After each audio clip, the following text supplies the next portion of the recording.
Rochelle White. Again.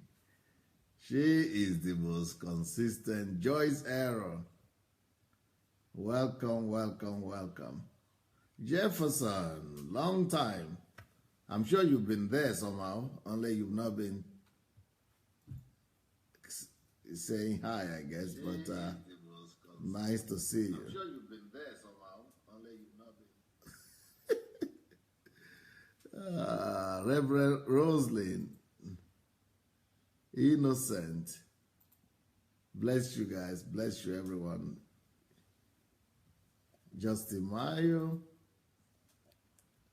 Adeola. You see, I have a topic today that I'm going to talk about that is really very, very, is bringing goosebumps on me. I'm feeling such a high level of responsibility for this message today. Because this message is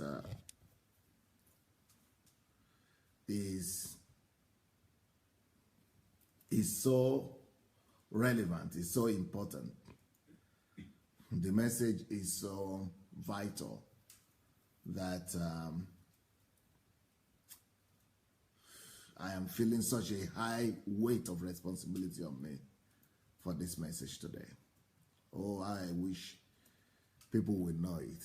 I wish people would know about this truth, and how I wish the country and the nations of the world will come and listen to this truth. This truth today is going to be so probably one of the most important truths that you ever hear anybody talk about. One of the most important truths.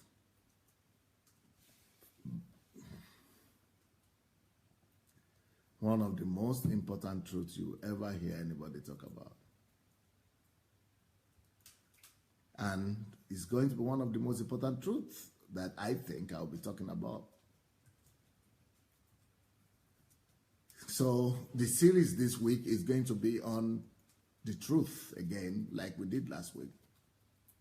Only this week, the series is going to be called, What is Truth? What is truth? What is truth? Let me give you some of the ideas of what I want to cover, some of the things I want to cover this week. One of the things I want to cover this week, I mean, not this week, in this series, because I'm not sure we might finish this week. But I want to talk about what truth is. Then I want to talk about what truth is not. Then I want to talk about what is the truth, because that's a little bit different from what truth is. What is the truth? Then I want to talk about why truth matters. Then I want to talk about the importance of truth. You might say, what's the difference between why truth matters and the importance of truth? But we'll see. Then I want to talk also about how to detect the non-truth, or how to detect lies, falsehood, what is not truth. So this is in this series. Then apart from this series, I have several other topics on the truth that I'll be talking about. So this is so important that I'm feeling a high level of responsibility for it. So please go ahead and share this message with as many people as possible. Go and look for your friends that you really love, somebody you really care for, and go and send the invitation to them. Go and send the invitation to them. So this series we are talking on what is truth. Have you ever heard of anybody addressing that so much? Well, I addressed that a little bit. I heard that address when I was studying journalism in philosophy. They talk about, but no, they never give the answer. They have a whole book about it, but no answer. They never have answer for it. I think that after my message, they will all be coming to get the answer from here. What is truth? And many other questions. Well, Father, I pray that I commit this word to your hand, and I pray that you really help me. You know, not every day I need to pray for assistance from God, but this one I really need this assistance to help me. Father, I pray that you will give me that utterance that is needed. I pray that you will speak to your people by yourself. Thank you that you have heard and you are here. In Jesus' name. Now, somebody could say, how did I know he's heard and he's here? I didn't just say it by faith, because he showed up. I just saw Jesus right now. I can tell you where he's standing. So I just got to know that he's here, and he's giving me his go-ahead and his consent. So he's here. He has just showed up. So we are ready to go. Okay. Somebody else also is saying there that I feel you. I feel it. Good. So why does the truth matters? Why does truth matters? Matter. Why does truth matters? Why truth matters? Why truth matters? Why is truth so important? Why is truth important? Why does truth matter? Why does truth matter?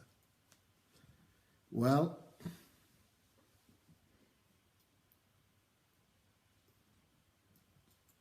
truth is important because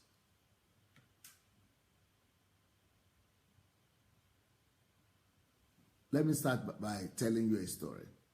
Recently, was it a few days ago, somebody was talking to me about truth, because I was telling them we are talking about truth, and this person was saying most of the thing that you hear these days is that truth is relative, and that truth is not absolute, and so truth is not compulsory. Everybody has their own. Everybody has his or her own truth, and that truth is not important. So if you want, you can live by the truth. If you don't want, you cannot live by the truth. Truth is an old-fashioned topic. So, what is truth? That's religion. I say it's not religion. You say, hey, if any one of you have listened to my series on the kingdom, I've addressed this a little bit. Let me tell you something about the truth. The fact of the matter is that there is no alternative to the truth. I don't care who denies it. And I don't care how much they deny it. I don't care if the whole world is denying the truth. And I don't care if the whole world doesn't recognize truth. But let me tell you the truth. Let me tell you something right here. There is no alternative to the truth. Let me even tell you something even more severe. God has created this world to function by the truth. You can rebel against the truth, but then life will not work for you. Earth will not function without the truth. That is how important the truth is. Why is this so important? Because truth is one of the main characteristics of God. God is truth, but let's leave religious out of it. Just let's use logic. Let's use understanding, all right, wisdom. God is truth. But besides that, this is God. But God has created the whole earth to function by the truth. The whole earth can only function only when it's abiding by the truth. The whole earth humanity can only walk when we walk by and in the truth. I can even prove to you that industries will stop working when we stop recognizing and respecting the truth. I will go beyond that. Societies will collapse without the truth. There will be no education without truth. There will be no medicine without truth. There will be no life on earth without truth, my dear. Truth is so important that if my country will recognize how important truth is, we would know that truth is more important than government. Truth is more important than president. Truth is more important than oil. Truth is more important than raw materials that we have. Truth is absolute. And truth must always be absolute. When truth stops being absolute and relative, we compromise with the truth. And the very foundation of the society begins to shake and begins to fall apart. There is no alternative to the truth, my dear friends. So this person who told me that truth doesn't matter, can you come? Let me use you as an example of success. I told him, okay, you said truth doesn't matter. Let's say, I'm using him as an example. He didn't say that. Let's say you said truth doesn't matter. And I say, okay, you think truth doesn't matter? Okay. Let's take anything. Without the truth, everything collapses. God is the truth, and He has laid the truth as the foundation of the whole universe.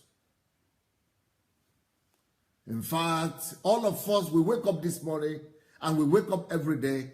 We go by our daily activities, but we don't know that all these things are happening thanks to the truth. We walk in darkness. We know not. We understand not what we have and why things function. Things only work on earth thanks to truth. Let me give you one example. Let's say this society where we live right now, take your society, England, London, Nigeria, America, Ukraine, any country where you are in. And we say, we don't recognize the truth anymore. We revolt against the truth. We don't recognize truth because it's religious or it has to do with God. So we don't want to recognize truth. I will celebrate you. I'll be the first one to clap for you. Good. Bravo. You are so smart. But you will not survive a week without truth. No society will survive it a week without truth. This is why this topic is so key. No society can survive it more than 24 hours without the truth. Even 24 hours, they might not survive it. The power and significance of the truth.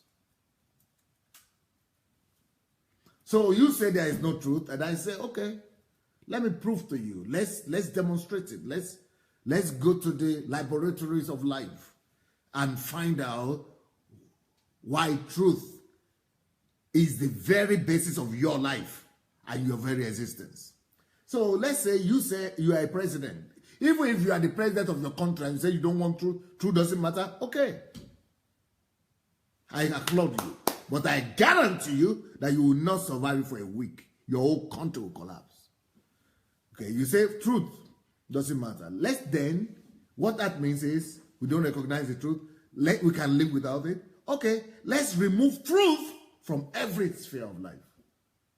Number one, the people who are supposed to appear at work to monitor the fact that electricity is working. Because truth doesn't matter anymore. They will oversleep. They will not just oversleep, they will say they have done it. Nothing will work. Electricity will first of all go off. The people who are in charge of water supply, since truth is not necessary, they will divert it and go and sell it. Why? Because truth, no matter, will matter. Nothing matters. Truth doesn't matter. So there will be no water. You can't go to the toilet. You go to the toilet, no water to flush it.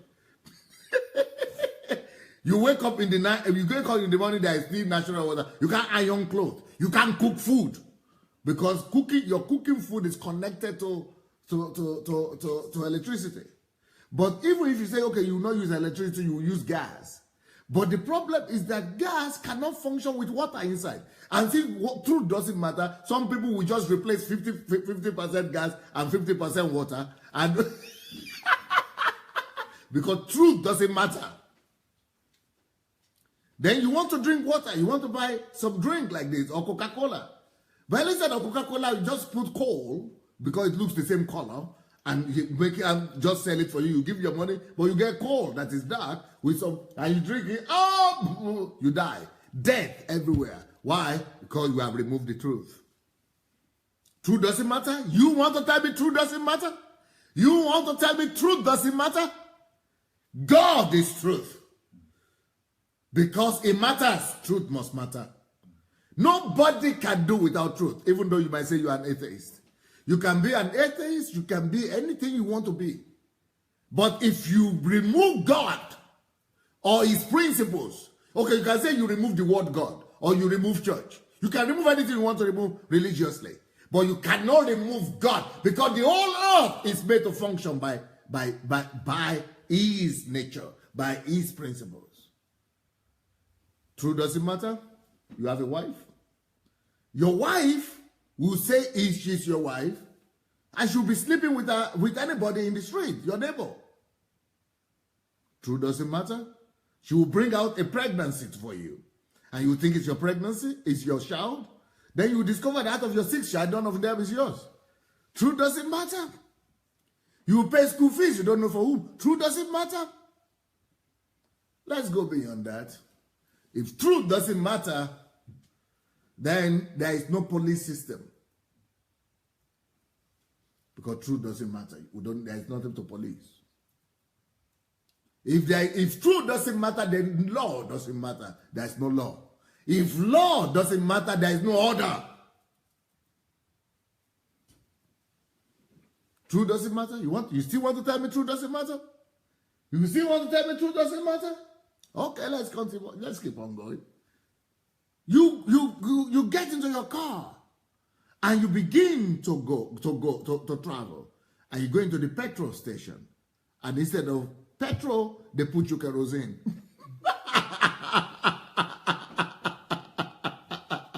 And then your car cannot move. But it's not just your car that cannot move. Every other car that is lying up cannot move. The whole country stands still. No car moving. Even those ones who have oil, petrol, because you have stopped, all of them have to stop too. You want to tell me truth doesn't matter? You want to tell me truth doesn't matter? If then, let's say you have Mercedes-Benz in your country, or this is Germany you are coming from or you are living in. Because we have a German here. So if you say, somebody say, I love this man, shy.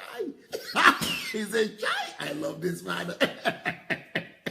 He's a man, though, not a girl, though. Not a woman, though.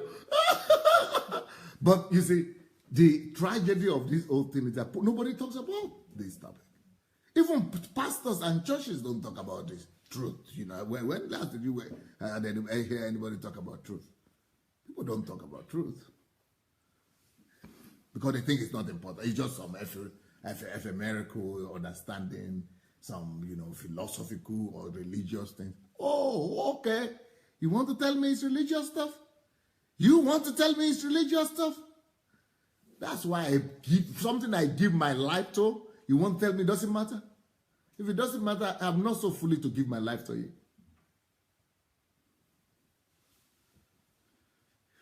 Life is about truth. And I'm so sad that even in my country today, we don't even value truth. We don't rate truth. If you see a society where nothing works, it's because they have not valued truth. Let me tell you something. Let me tell you the opposite of truth, the importance of, let me tell you a society. Okay, I've told you what will happen to a society without truth.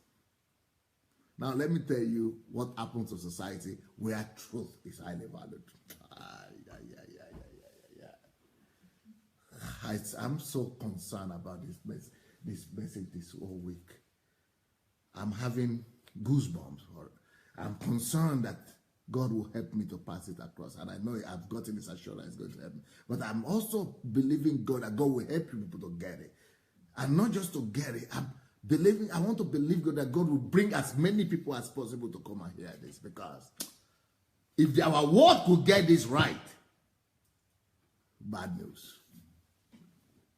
Okay, I didn't finish the German something. Okay, let me finish German before I come to what is okay. What truth is, where truth is okay. So, let's talk about Germany. Let's say you are doing Mercedes-Benz. And they also believe, they know that truth doesn't matter. But Mercedes-Benz, BMW, Rolls-Royce, any of those companies and industries, the only reason why they are famous and important is because of truth. iPad,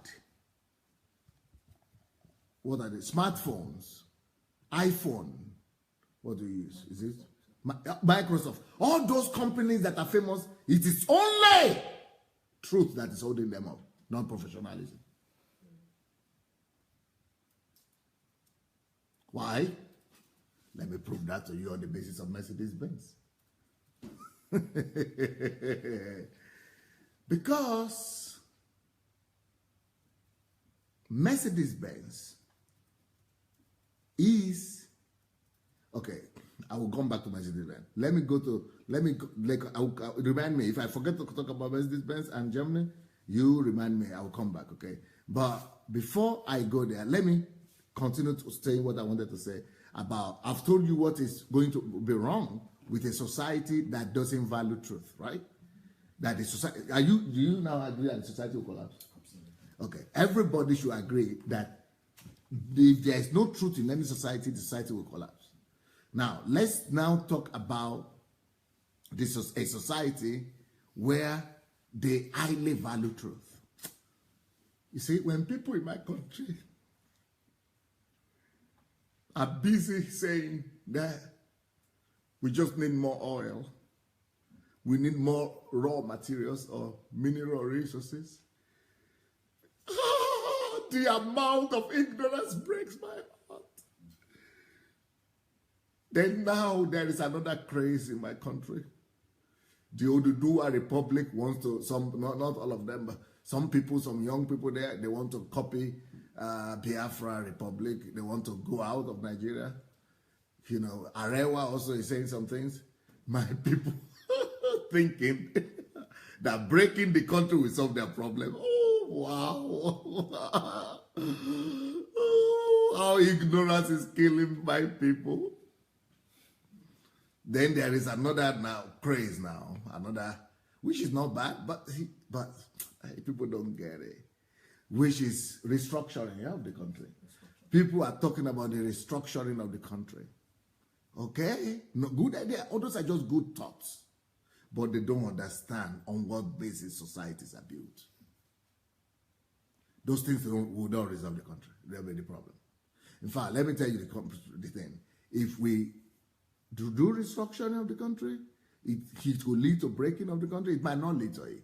But restructuring is not that bad. But if we break away from each other, those ones who break away might also end up breaking away, like Ukraine now.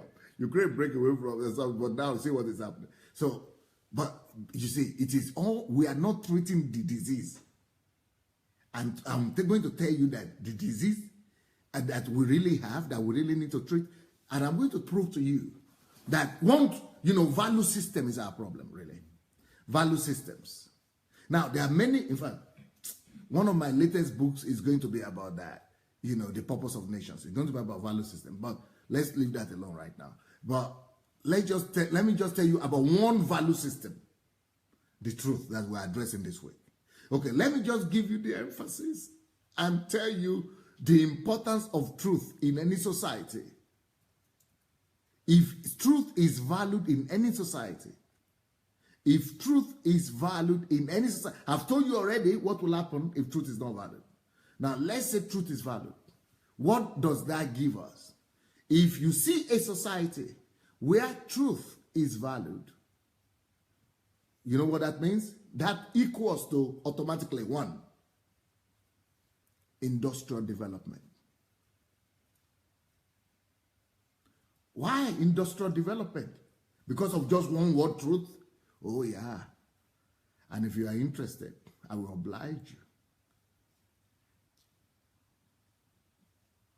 And I will, with all pleasure, tell you why that is so. Because if truth is exalted, only one value in society, there will be no corruption in that society. You know that? Called truth. If that's one. Two, if truth, one quality alone, if truth is valued in a society, there will be no cheating in that society. Number three, if truth is valued in any society, everything will be done according to merit. Number four, if truth is valued in any society, that society will be a developed country. Why? Because truth equals standards. Oh. And if everything is done according to standard, standard equals quality. Truth equals excellence.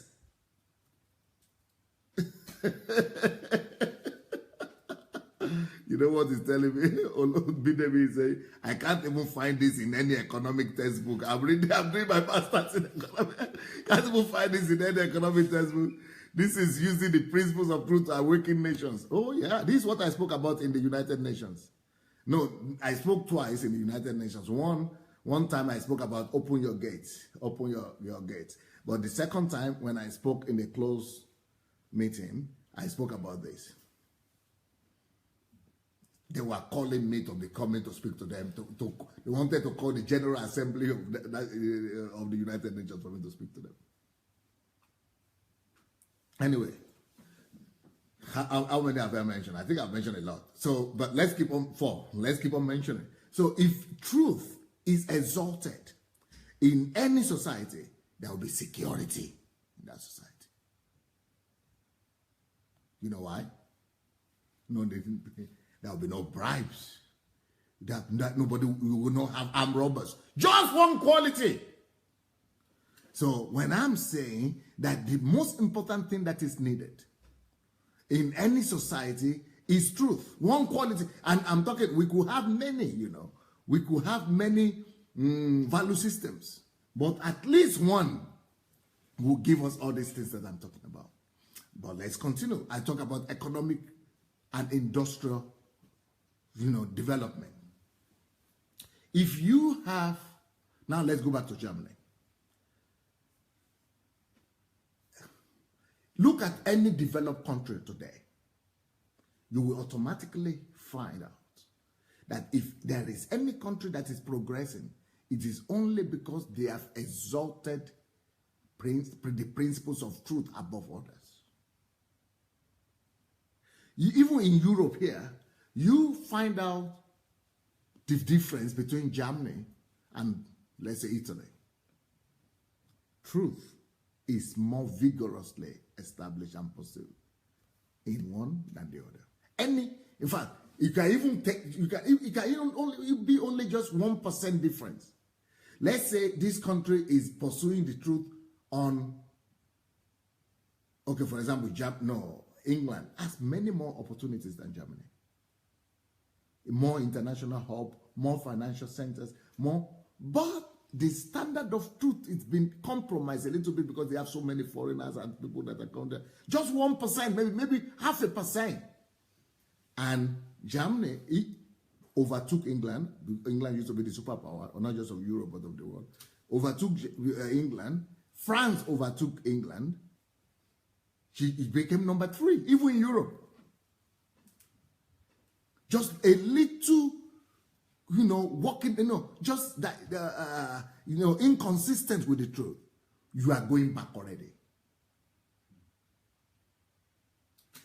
Okay, let me continue saying, any country, listen to me again, where you see economic and industrial development, in fact, any country where they exalt the truth, there will be technological breakthrough. You know why? Because truth is the basis for naучно-технический progress. Как это сказать? So truth is the basis for industrial and technological progress. Yeah. Industrial and technological progress. Yes. Industrial, technological, scientific. Science is based on truth. Okay, let me just prove that to you a little bit. Let's say you are building Mercedes-Benz company. And we say there is no truth. We don't respect the truth. But for any machine to work, either in industry or car or space or NASA or any industry to work, for any science to work, you must not deny the absolutism of truth, which is the basis of truth is the basis of science is truth, and the basis of industry and technology is science, mathematics, physics, biology, chemistry, things like that. So let's say, for example, you want to build your line, your assembly line or in the car, Mercedes-Benz. And the calculations, for you to build anything, is calculations. It's mathematics. You have to calculate it, right? Yes. So in the calculation, it's supposed to be 2 plus 2. But you say, no, but I don't. The algorithm. In the algorithm, you say 2 plus 2 must be 4. You cannot say, oh, but I disagree. Okay, and this one say, okay, my own opinion is that is not 4. My own opinion is that 2 times 2 or 2 plus 2 is 16. So one side of you are on this side of the car, building this side of the car, right? So you put 1 plus, this one, somebody put 2 plus 2 here is 4, and you are supposed to put, there's one leg, you have 4 legs in the car. So you have to do this side of the 2, this side of the 2. So you put 2 plus 2, 4 on this side, and you that is fixing the other one say, I don't believe it. 2.2 is 16. Look at the way the car will look. One side of the car will be here, the other side of the car will be here. Car will not move. The same thing in industry. Or let's say building, this building you are saying now, or any construction. You say, okay, it's the same thing. 2 plus 2, mathematics, science, industry, technology is all based on truth. So let's say the truth is that 2 plus 2 is 2. But you said, no, I don't believe it. So we put calculations, because building also is civil engineering, which is calculations. So in the calculations, you went and changed one figure alone. Not even in many places. Even if it's just one case, one place, where you say, no, 2 plus 2 is not 4. Only one place. And the calculations you have like 16,000 or 20,000, 50,000 calculations. But one is not consistent with the truth. And the truth is that 2 plus 2 is 4. Only one is not consistent. This house will collapse. It's like a bomb. Any car will not work. Any industry will not work. So that's why when you see any society where truth is elevated, where truth is exalted, you will see technological progress in that society. You will see people loving science. You will see people coming out with creativity. You will see medicine growing because of truth. You will see science growing because truth is the basis for laboratories and researches. And if you could do researches, the truth will come out in every area.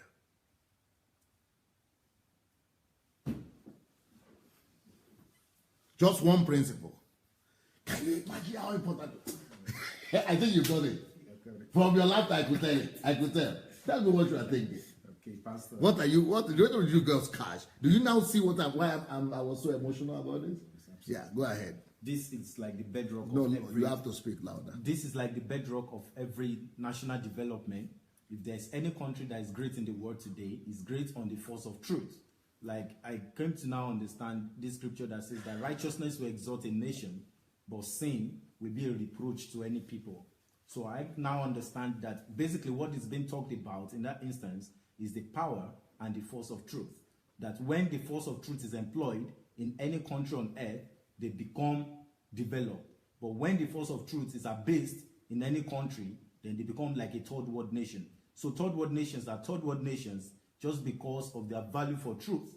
And the first world nations, they are first world nations because of the value and the emphasis that they place on truth. So you now understand why when Lee Kuan Yew in Singapore, Yes. what the only thing he did, he enforced truth. But when he enforced truth, you know what happened? From third world to first world. Very fast. Wow. That's why those countries like the Scandinavian countries and those countries, they are stable. Stability is based on truth. But now, let's talk about my country then. What about if everybody divide and just go and take off? Then if... No truth, though. Because nobody is talking about... I don't know, maybe you know people who are talking about... Okay, since nobody is addressing truth. And everybody just want to go on their own. Yeah. Even if it is going to be family, I assure you, let's even break, not even into regions. Let's break into families even. In that same family, if you have two people there and you are not based on truth, they will still divide. They will still divide. You still have problem. So tell me about Nigeria. Yes. So for even the thing they are calling restructuring or whatever, yes. People,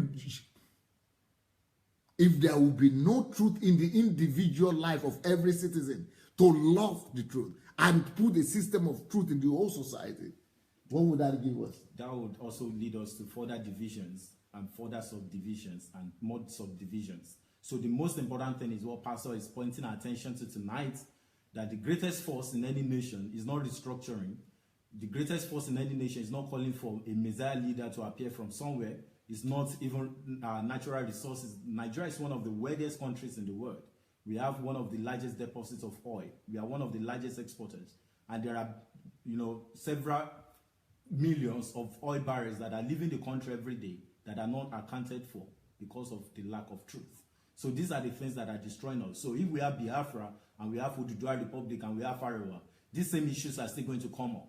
And then people will have to again divide. They will still have to, no, you are not my tribe. And then when we even come to the tribe again, then some people will say, no, our origin, we don't have the same history, or our language is not the same. Or my family is not being taken care of. Our family is not being taken care of. There will not be equity and equality. I think some of these things, some of these values were what the founding fathers got very, very correctly.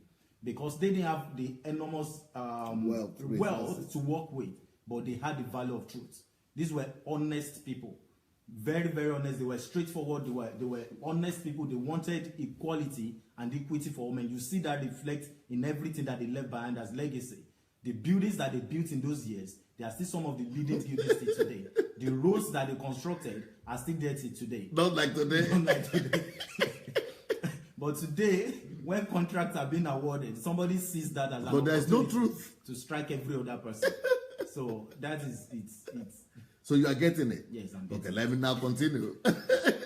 Thank you for that, because, just one quality, and I have a whole set of value systems that we could develop like this and get any country out of the woods. But you see, I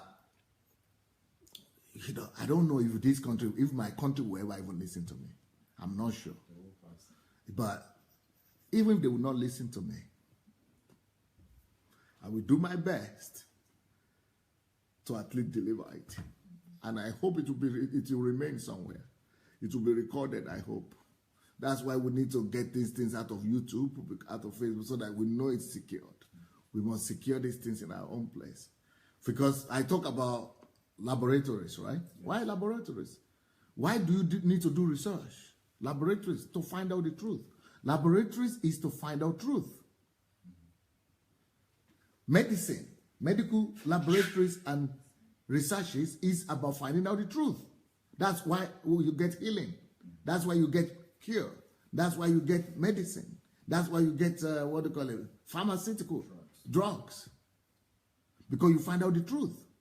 Research, libraries and laboratories, they are all about, in fact, physics is about the truth. Mathematics is about truth. Those things, the reason why education is all about truth. The reason why education is necessary, science, is to find out the true way and how God created nature to function. Once you find out the truth about, the heart of man, how it's created, how it's functioning, when it's in line, when it's in sync with the truth, you bring healing. It is when you find out the truth about headache, about how the head is supposed to work, and it's in correspondence with nature. It has to be in correspondence with nature. It has to be in correspondence with the way God asked it to function, the way God made it to function. It is when you are in sync with nature, things work. Nothing works until you agree with God. Oh. Nothing works until you agree with the truth of God. So, for example, when you say you find cure for something, the only reason you find cure for it is because you discover how God made it to function. And when you agree with that, with that order of God, with the truth of creation, then you get healing, you get a cure. The reason you have electricity is because people do research to find out the truth about how what light system that God has put in nature works, energy system works. And when we set up our system to agree with the nature, we can produce electricity. You spoke about road. It is because when why are we making road? Why do some road last and some don't last? Because if you do it in accordance to the truth, absolute truth, with the best result and the best research, you discover that the road can last you longer. But when you do it without finding out the absolute truth about how the conditions of things, how things are supposed to be done by nature, how God and nature who created them, God. But if you agree with nature, you prosper. When you disagree with nature, you fail. Nature is God, the truth of God. So God is at the basis of everything, and nobody can escape God.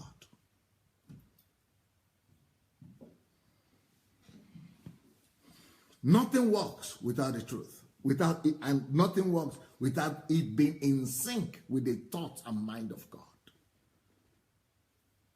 Trees will not walk. In fact, the planting, the things that we plant, why do we know that we have to do irrigation? We have to go and wet the flower. You have to prepare the ground, because the research has been done that that's the way nature has made it to function.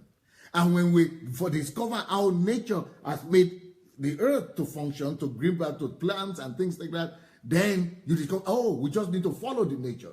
You've been in sync with nature, then you can produce agricultural produce. Truth produces it. You see, truth is the basis for development. But when you live in a society where they tell you that, anything goes, you can just manipulate your way and do whatever you want to do, you come against the whole nature of God, the whole order of creation. You stop your own progress. Nothing works. Everything begins to break down.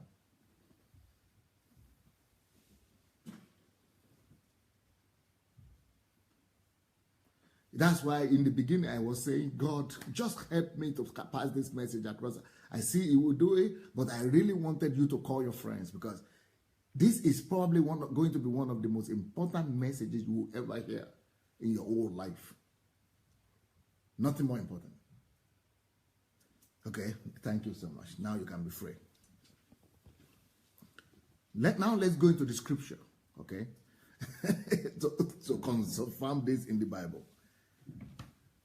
Isaiah, the book of Isaiah 59. I know that Kate is thinking she will have some things to say at the end. I hope she's writing them down, you don't forget. Isaiah 59. Isaiah 59. 14 to 15. You see the confirmation of my thoughts. And listen closely to this.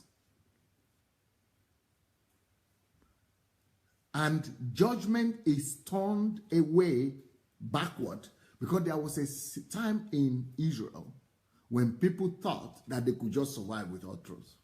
That truth doesn't matter so much. That, you know, we can do anyhow we want. We can live our own life. We are in charge of our own lives. We can do anything we like. We are okay. Okay, but let's see where this leads. And judgment is turned away backward, and justice stands afar off. Why? Why was there no judgment? Nothing is done well. Judgment is not just take the judgment that the court passes. But judgment is also the ability to do things right. Judgment, to have the right judgment, the right judgment about issues. So there was no judgment. Judgment has turned back. There is a reason for it, and I will tell you now. Justice, no justice for people. There is a reason for it. Justice stands afar off. Why? For truth is falling in the street.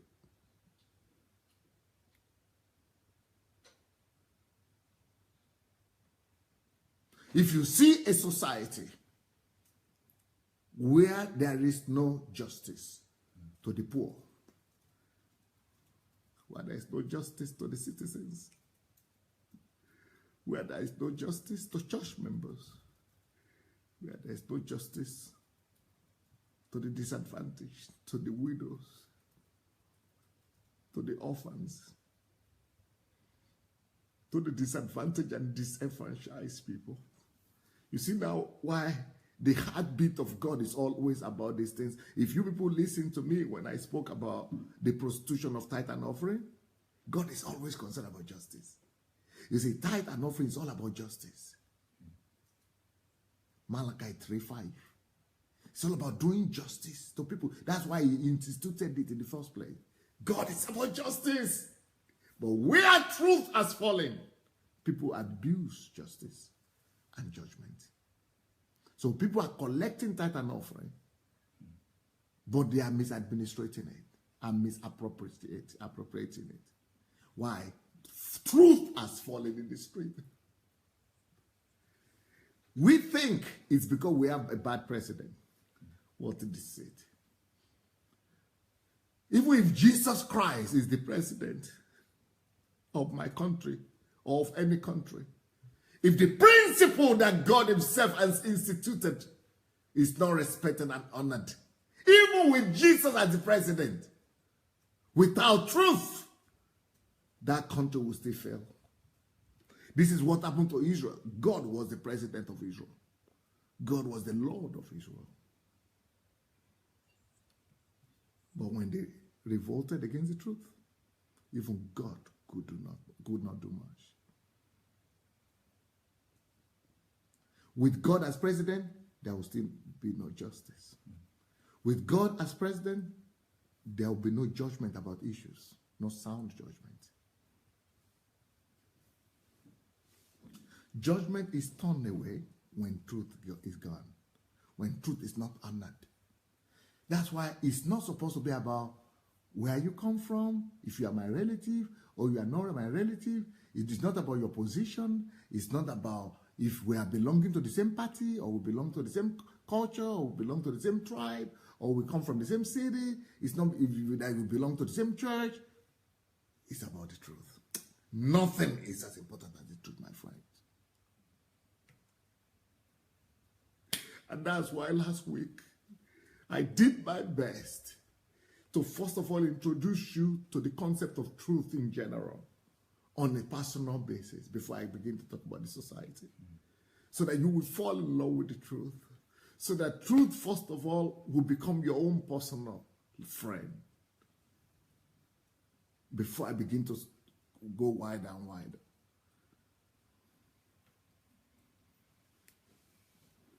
There will be no justice, there will be no judgment where there is no truth. Then it goes on to say, and equity cannot enter.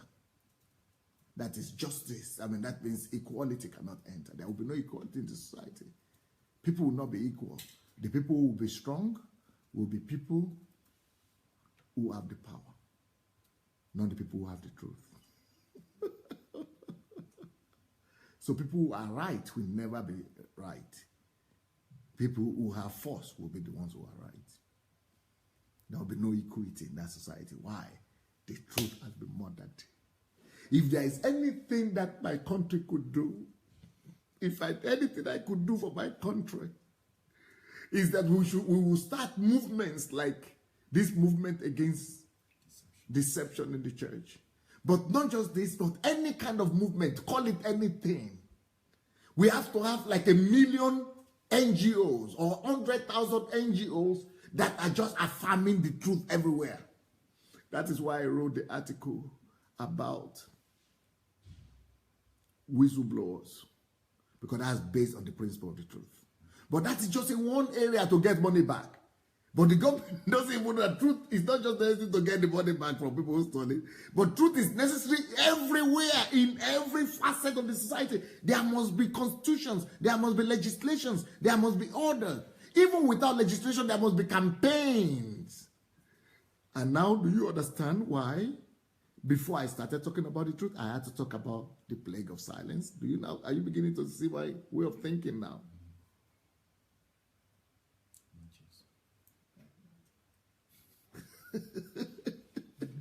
So the plague of silence is necessary so that when we get to know the truth, we will no more be silent. We have seen the importance of not being silent. Now we know why. If we could start as many organizations as possible, not even organizations alone, if we could just start for everybody on this platform to begin to blow their truth, the trumpet of truth everywhere. You see, the wall of Jericho fell because of trumpets. That means not to be silent. If we could get as many people as possible who will blow their own trumpet, who will not be silent, any wall will fall at our feet. The wall of corruption will fall if we could just get as many trumpets, as many voices, as many platforms to blow the trumpet. The walls of division in my country will fall. The agitations for the breaking down of the country will fall if we could find as many people to stand and blow the trumpet for the truth. You see, what that essence is talking about, that old thing about Jericho that pastors preach about, Jericho, the wall of Jericho, is giving us a principle. God is teaching us a principle. That when people don't keep quiet, because he said they should walk. You know, when people are active, when people take responsibility upon themselves to do something, you don't even need to do much. Just talk. Just open your mouth. Just blow your own trumpet. Blow your own whistle. About every matter, about every question that you have seen. If you could just tell the truth, have a platform, don't be quiet. If all of us will begin to talk the truth, to tell the truth, that is one of the most important. In fact, that is more important than our oil. That is more important than our mineral resources. That is more important than every plague. That is every wealth or everything we are talking about today. Because it will bring down any wall. It will bring down our wall of Jericho. It could be economic wall of Jericho. It could be political wall of Jericho. But it will bring it down.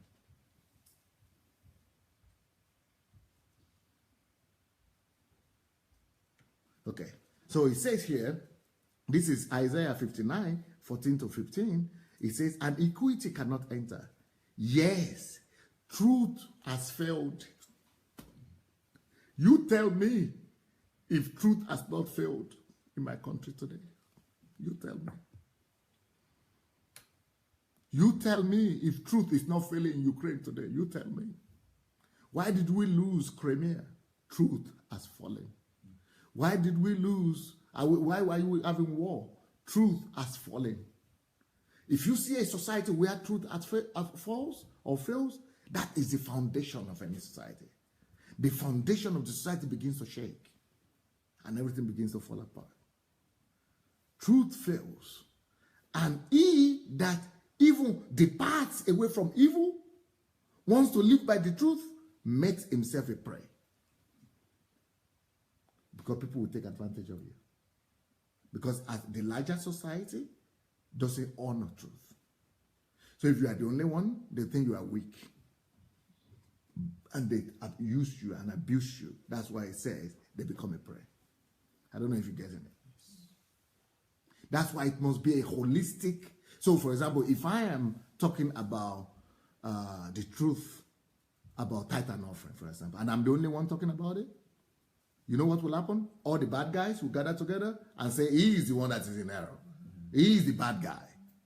But if we all come against the plague of silence and everybody begin to talk about it, the more, the better, then the truth prevails.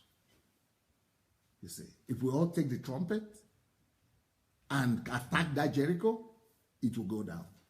Not just about tithe and offering, not just about any kind of injustice, about any kind of lack of truth. Okay, let's continue. So, where truth is absent in the society, they that want to live right become victims. Moreover, there will be bloodshed in any society where truth, the more, it doesn't start with bloodshed. The more you depart from the truth, it depends on what area you depart from the truth. If you depart from the truth in the area of economy, it brings down economic collapse. If you depart from the truth in the area of righteousness, it brings about the situation you have in America right now. The Democrats and something, it brings about collapse, social collapse. If you talk depart from economy in the area of the truth in the area of let's say nationality or something like that, then you begin to have crisis. But it will keep on getting worse until it gets to like bloodshed. There will just be crisis upon crisis, different places. It will even get to war. Let me confirm that to you. Isaiah 59 verse 3 to 4. Isaiah 59 verses 3 to 4, it says, "For your hands are defiled with blood." Truth. Why? You see now, it's all connected to the truth. For your hands are defiled with blood, and your fingers with iniquity. Your lips have spoken lies. Your tongue have muttered perverseness. None calleth for justice, you see. For none pleaded for truth. Anywhere you see bloodshed, you know what is missing. Truth and justice have gone missing. If you see anywhere where there is bloodshed, it is because people have departed from truth and people have disregarded justice. And justice is only an affiliation of truth. So when truth is missing, there will be no justice, there will be no judgment. And then it will lead to many things, including bloodshed. He said, they trust in vanity. They speak lies. They conceive mischief and bring forth iniquity. So it led to bloodshed. Lies, next point. Lies and deceptions will be the order of the day in any society where there is no truth. And what is lie and deception? Corruption, deception, theft, robbery, armed robbery, no merit, lack of productivity, industry will not work, commerce will fail, mathematics, science will suffer, education, people will not study well because they will be paying to get education to get mark, or they will be sleeping with teachers to get mark, so they are not skillful. They are not specialists. They cannot produce when they come out. There will be unemployment. There will be joblessness. There will not be skillful professionals to produce things. Why is it that we don't have skillful workers even ordinary laborers, because there is no truth. People are not sincere enough to do quality job. People just want to get what? Money. Why? That is the vanity that people are looking for. Lies, vanity. So if there is anything we could do for our country, is to banish lack of truth and to establish truth with all our vigor. In that same Isaiah chapter 59, verse 5 and 6, it says, they hash cocteris eggs, from cocteris, and weave the spider's web. They want web, and it's from spider. How long will that last? They tell people to build tent. They build it from spider web. How long will that last? You tell me. How long will that tent last? From spider's web, eh? Till the next wind blows. He that eateth their eggs, they die, and they and that which is crushed breaketh out into a viper, because it's from snake. You know, they said you would want to buy egg. They are selling you cockatrice egg from snake egg, and you break it. Oh, you die because the thing sticks you. Their webs, which are supposed to be tent, shall not become garments. They cannot become garments because you don't do garments from spider's webs. Neither shall they cover themselves with the work of web. Their works are works of iniquity. That is like my country. Everything is fake. No original product. And nothing can last. No quality, no excellence. Why? Because of deception. No lack of truth. You see? What more can I say? This is why truth matters. Does truth matter really? I'm not talking about individual relationship yet. I'm just talking about society right now. Does truth matter really? Because my country is my heart. Okay. Neither shall. So that's why anybody can tell any evil thing they want to say about Europe and about Western countries. Yeah, Western countries are not perfect, but they got something right.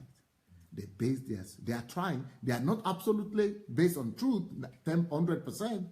But if we have truth, just 10%, Western countries have at least 80% truth. They are trying. So we might complain about gay wedding or something, but it's also one part of their efforts to get truth spread to everybody in their own understanding. So, truth, my dear. First of all, we have to fall in love with the truth. And we have to make truth be elevated, be celebrated, and to be the watchword of our country. All those words like corruption or those things, nobody even knows what they mean. Or they are only thinking they refer to only politicians. But when you talk about truth, it's everybody's responsibility. And this is what we must restore to our society, for our society to function. Okay, so there will be no justice in such society where truth is being neglected. And subsequently, where there is no justice, there will be no peace. See any society where there is no peace? Where there is always unrest? Truth has been compromised, believe me. Okay. Verse 8. The way of peace they know not. How would they know where there is no peace? I mean, where there is no truth. The way of peace they know not. So you see now why truth is so important. The topic of truth. And this is the Bible. But people don't preach so much about these things. If you have not yet shared the message, please, let's go and share this message. Let's go and share the message. Huh? Okay, where am I? I was reading the scripture, right? Okay. It's verse 8. That is Isaiah 59, verse 8. The way of peace they know not, and there is no judgment in their goings. In their goings means in their businesses, in their activities. They have made them crooked ways, themselves crooked paths. Whosoever goes therein shall not know peace. Therefore is judgment far from us. Neither does justice overtake us. Because all these things were happening in Israel. It's a symbol. You know, Israel is like a picture, like a shadow of societies today, how God relates to societies. So it's still the same principle working, you see. So peace, there will be no peace in such societies. Then, next point I want to make, without truth, a society will be in darkness. Because truth is light and truth is love. I don't know if you people remember that I laid the foundation for that last week. That truth is connected to love and light. Truth is light and truth is love. Three things I said. Three words, don't forget. Now we're going back to that now. So that was the foundation that I laid. Now you see the sense. Because when people don't have the truth, they will not make their products out of love. Anything they do, because in their ways, you know, that's what it says, that they go their ways, you know, everything is crooked, you know, they are doing everything is crooked. You are not thinking how to give you the best product so that you'll be happy. They don't love you. Because there is no truth, there will be no love. You want to talk about my country? We are the most churched country in the world, one of the most churched countries in the world. We have 80 million people who say they are Christians. You think we are supposed to know something about love? We don't. You think we are supposed to know something about truth? We don't. Because when there is truth is not elevated on our pulpit, truth is not being preached, truth is not respected, truth is not being crowned upon our society. We say Christianity is a Christian of love. We don't have an understanding about love. That's why we can pass by those children playing in the street and don't give them any help. That's why we can pass by all the suffering people, all the, you know, the disenfranchised people, all the destitutes in our society, and we don't pay attention. We have no idea about love. There is no love where there is no truth. We could go to church, we think we are praying God. No, God said the worshipers who are really worshiping him are those who worship him in spirit and in truth. Truth is more important than praise and worship. Truth is more important than going to church. Truth is more important than all the gymnastics we are doing in church. Because without truth, we cannot really worship him even. For you all to worship him, it has to be in truth. And when we don't have truth, all our worship are in vain. Believe me. That's the only kind of worship it takes. It has to be in truth. But since it's not in truth, we are only doing religion.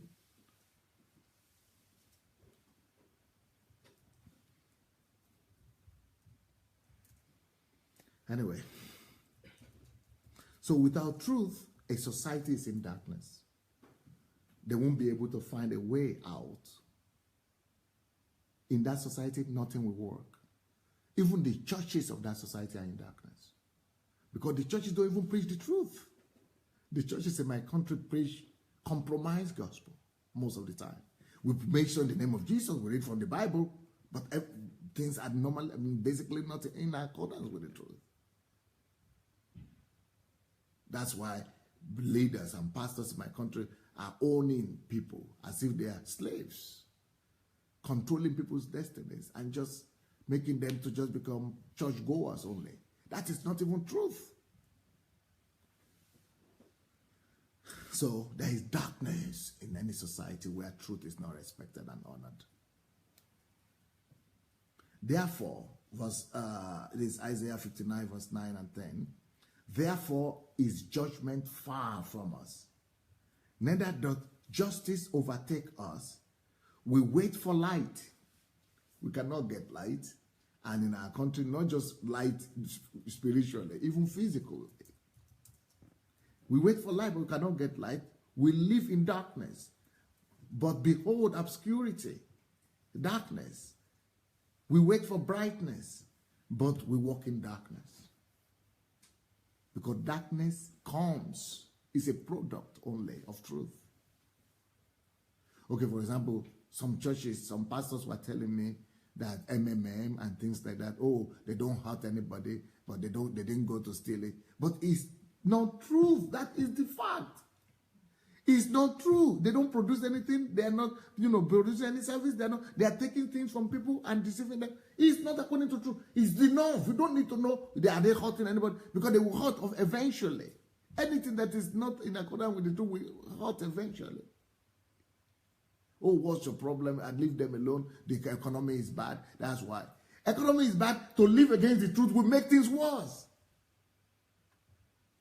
Oh, you see, things are difficult here.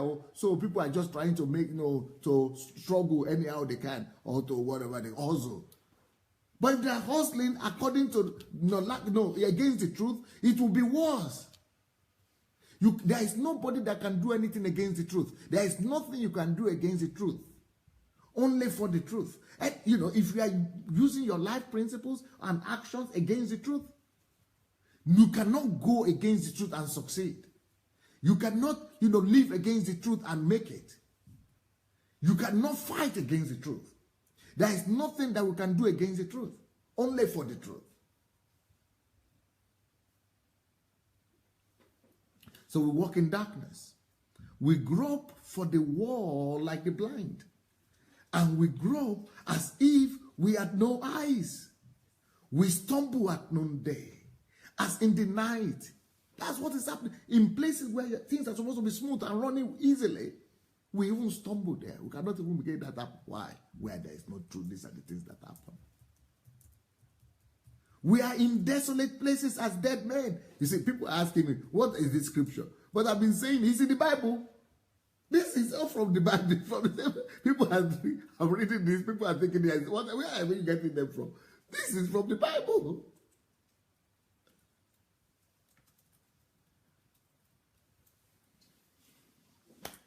That I just finished reading Isaiah 59, 9 to 10. So the state of Israel then is like what my country is experiencing today. This is all about Nigeria for me. I know it's not just Nigeria. I know any country. Ukraine too falls into this category. Many other places. Verse 11, it says, we roar all like bears. We cry to God for help. Because bears, when they are hungry and they need help, they cry, oh, we roar like bears. But there is no help. We are crying to God. If you want to look for any country where people cry to God and roar in prayer, it's my country. Do you think it helps? If you have neglected the truth, no amount of roaring, no amount of crying, no amount of wailing will help. First of all, we've got to not just repent. Everybody says, oh, let us repent. If we repent, we have been repenting every year. We need to change our ways. We really need to fall in love with truth. Embrace the truth and establish the truth on the basis of the law and civil societies. Everybody needs to go and begin to establish and promote the truth.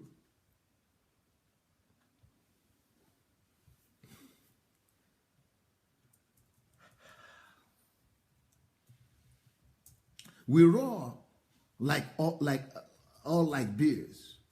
We mourn, we cry, soar like doves. We look for judgment and we look for deliverance. Where is my book? Only God can save Nigeria. We cry to God, ask for God for help, that only God can save Nigeria. God, come and help us. God, come and help us. Only God can save Nigeria. That's why I wrote this book. Only God can save Nigeria? What a myth. It's not going to happen. God cannot save Nigeria. God has already saved, because God has already given us his principles and his ways. But we are living by what we want. We are living as we want.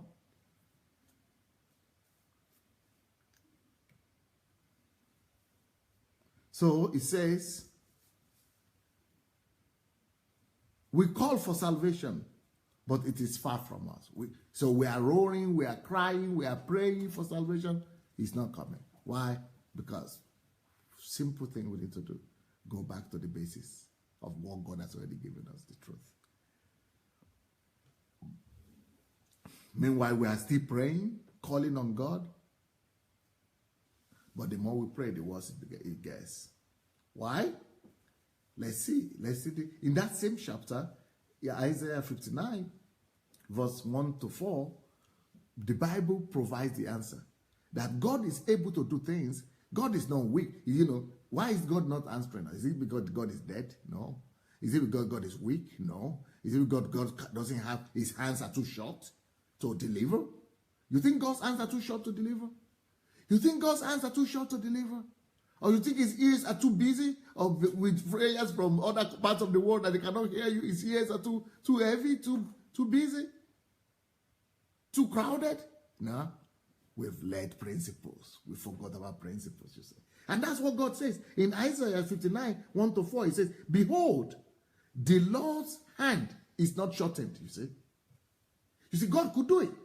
God could lift any nation. God could deliver. But it will not lift you while you have left his principle, while you have abandoned him. Because when you abandon truth, you abandon God, really.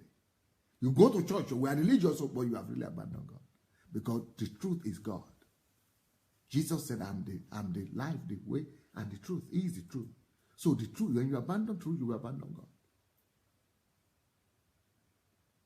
So even though we are praying, we need to get back to the truth. So he said, the hand of God is not short, you know. God can do anything. God can deliver, but he will not go and be doing things against his own nature, against what he said he should, or against his own order. Okay, he said, God's hand is not shortened that he cannot save, you see. He can save Nigeria too, but unless we go back to order, he will not do it. And I've written all that in this book.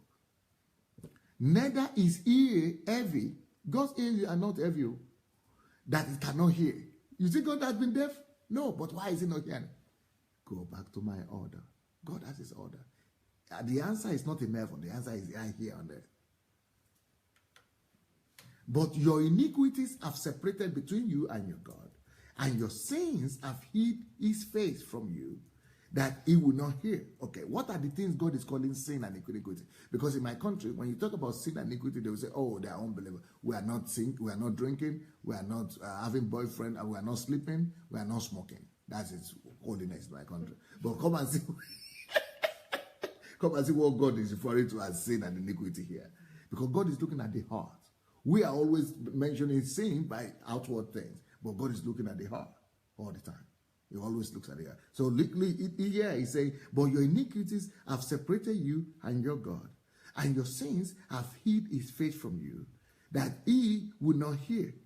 For your hands are defiled with blood, and your fingers with iniquity. Your lips have spoken lies. Your tongue has muttered perverseness. Now come and say, none calleth for justice, nor any pleaded for truth. Justice and truth. As a result of that, you began to do all the other things. When there is no truth, there will be no justice, and after that, all other evil will begin to take place. And none called for justice, and you didn't plead for truth. These are the things we are supposed to be pleading for. In my country, we are not pleading for this. We are pleading for change and things in the country. But we are supposed to be pleading not to God, but to ourselves. The only preaching we are supposed to be preaching in our country should be about truth and justice. But you see the thing we are preaching about? Prosperity, healing, miracle, breakthrough. So God is saying here, the problem is not because God cannot deliver, not because God cannot, but the things you are preaching about, the things you are talking about are the wrong stuff. You are laying the wrong emphasis. You are paying emphasis on the wrong things. The things you are supposed to be preaching about should be truth and justice. But if you go to my country, most churches, 90% will be preaching about the same thing. Oh, tomorrow is your breakthrough. Oh, before the end of this, things will happen. Oh, the people who are doing you, the people who are behind you, people who are standing on your problems, people who are responsible for this, demon will do this, demon will do that. You are not pleading for the right things. If you will begin to declare and plead and pray and live and beg people to live by the truth and for justice, you will discover that God's hands are not shortened. Then you will discover that God's ears are not heavy. But instead of that, what do? They trust in vanity, miracle, speak lies, promise that today is your day, and next month Sunday they will say today is your day again. They conceive mischief and bring forth iniquity. These are the things we are doing instead of facing justice and truth. That is why, my friends, I know that my time is going, but I cannot stop this thing. I have to bring it to a conclusion. Otherwise, it will not make too much sense to people, right? So that is why it is a revolution of values. Success. It is a revolution of values we need, not the revolution of breaking the country. It is a revolution of value we need, not the revolution of restructuring. We can still do restructuring later, but let's change the people's heart first, people's attitude first. The people who are doing that the restructuring, they want to gain their own thing. They don't have the right, and they don't love the truth. And as long as they don't love the truth yet, nothing will change. They will make things only worse. So the revolution we need is a revolution of truth and values. It's not just another political system. It's not just another president or another political party. It's the revolution of values. Revolution of values. And all individual, all country, all citizens must participate in this revolution. All of us, we must take part and start campaign in our own way to make this revolution a reality. In Jeremiah 7:28, it says, "But thou hast said unto them, this is a nation that obeyeth not the voice of the Lord their God, nor receiveth correction. Truth is perished." Again, only one thing is concerning God: truth. Truth is perished and is cut off from their mouth. I see that Carol Wise is ready today. This is the kind of topic she likes. We will have to hear from her wisdom. So, you see, I normally say one thing, that nations are great. If you remember, nations are great not by the virtue of their wealth or raw materials or mineral resources. Nations are great not by the virtues of their wealth, but by the wealth of their virtues. If they have the wealth of virtues, but me, I'm not even talking about wealth of virtues right now. At least one. At least one. Just one. One. Not be two. One. At least one. If we have just one virtue right now, even though we have a whole list of them that I have ready for my country. But at least if we have this foundational one, things will change. So nations are not great by the virtue of their wealth, but by the wealth of their virtues. Let me use this opportunity, brothers and sisters, to appeal to my country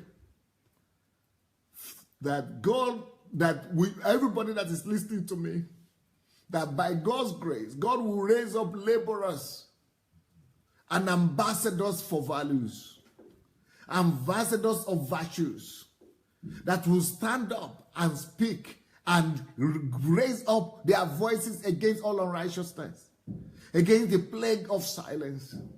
That I'm using this opportunity to appeal to every one of you, that you will join this crusade for virtues, for righteousness. Let's become ambassadors. We started this movement that is called the movement against deception. Not just in the church, but we are starting from the church. Movement against deception in the church and in the society. This is movement for the truth. Movement for the truth. Start your own movement, or let us come together. Let us start your own organization. At least start speaking, start talking. Begin to write about everything. Let's begin to raise our trumpets. You see, ordinary trumpets brought down the biggest obstacle, biggest stronghold of all times. And the biggest stronghold, even if it's in our country, it will come down if we all raise our trumpets, our voices, and raise our activism.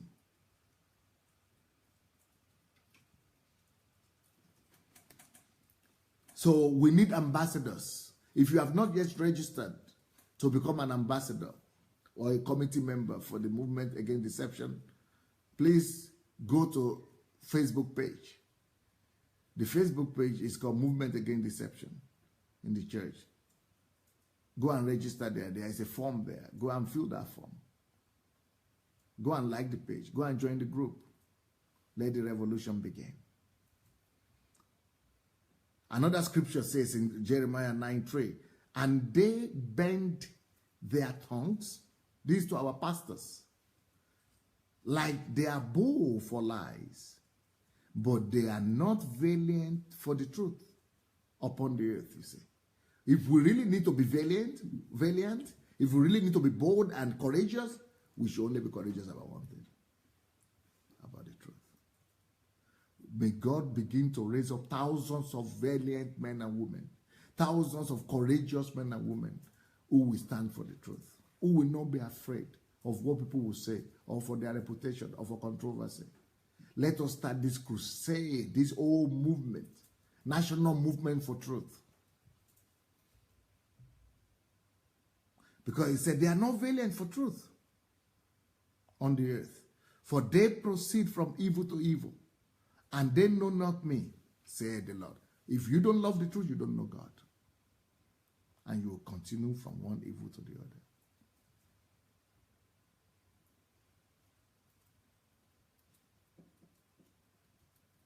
But these people, this is a people robbed and spoiled. They are all like people in the snare, in oaths, and they are hid in prisons and houses. These are church members. They are for a prey, and none delivers them. None say, restore.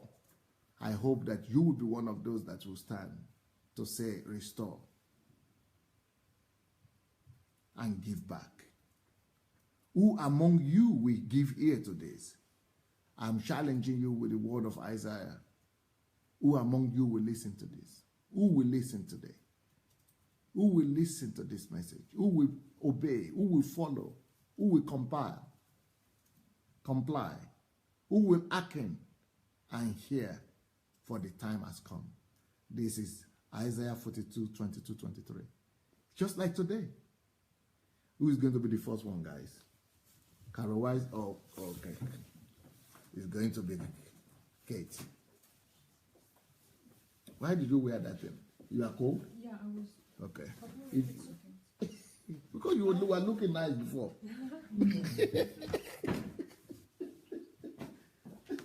Good evening, everyone. It's Kate here.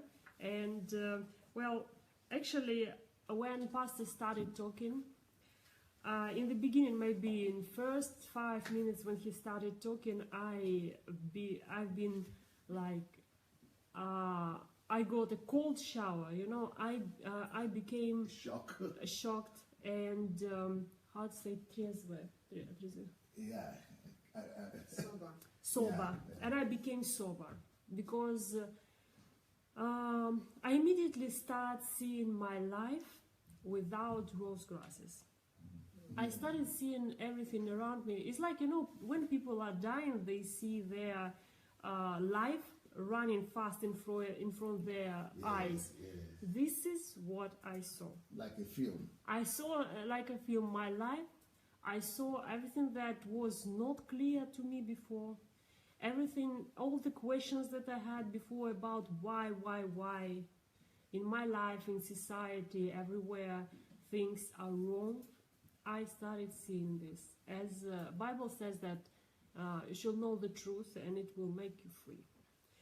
And like I couldn't even hold my tears because it was overwhelming. So I have outlined some things to share with you this time because it's too much to remember for me. I have seen the beautiful world God has created because I was asking myself why everything is so much in disorder. And people are praying, people are struggling, and people are running rat race to make order in their lives. But the only thing they need to know, they need to face the truth, which they usually don't do. They do everything. They run. They spend their time, you know, in Suita, what is the meaning? In confusion. They are just running all over the place and never stop to face the truth. But if they would face the truth, if I would stop and face the truth, which is not what I thought before, if I would stop and face the truth, everything would become in order. Because I was asking myself, I'm 36 years old, I'm looking behind in my life, and I'm really not satisfied with what I see.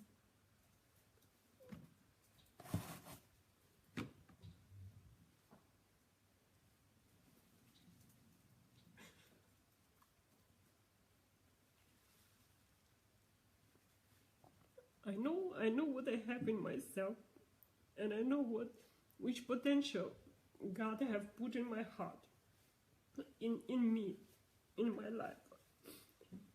And I wonder why this potential is so much deeper and why I cannot use it. What's wrong with me? Why I'm not there where I could be? What's hindering me? What's stopping me? Why I cannot become organized as I want? Although I know all the principles how to be organized and read 100 books about this. I ask myself why I don't have those results that I want to have. And I can have for God, because He sent me in this world to make a change, not to live for myself. I don't want just to die and be forgotten. I don't remember the name of my grandmother, and I don't want this to happen in the future with me. I don't want people just to forget about me, that there was someone living and he never mattered. I want to live forever on this earth. I don't want to live my life just to perish and just to disappear as wind. I don't want. And I was asking, like, my time is going away. Why I am not there where I want to be? I know where I want to be, and I'm not there yet. And when Buster started talking about the truth, that actually truth is not what I thought truth was before for me. What truth was before for me, it was just words. I thought truth is when you say truth. I thought truth is when you say truth to yourself, you say truth to another people, you say truth, you don't say lies. This is what I thought truth is. And the topic today was truth. What is truth? And I found out that truth is everything, how it should be. This is the truth, and I have to be looking for it.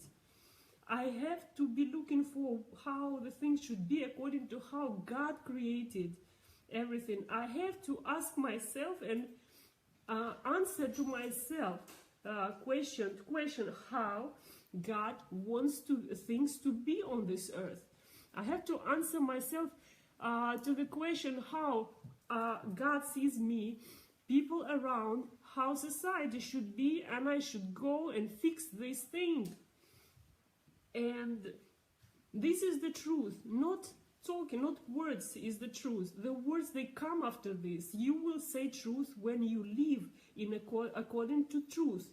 Then you will, it's not, words is just an expression of who you are. So how I was living, it was not close to the truth. I don't know how I was living before, but it was not any close to the truth, because I never looked for truth, actually. Now, when I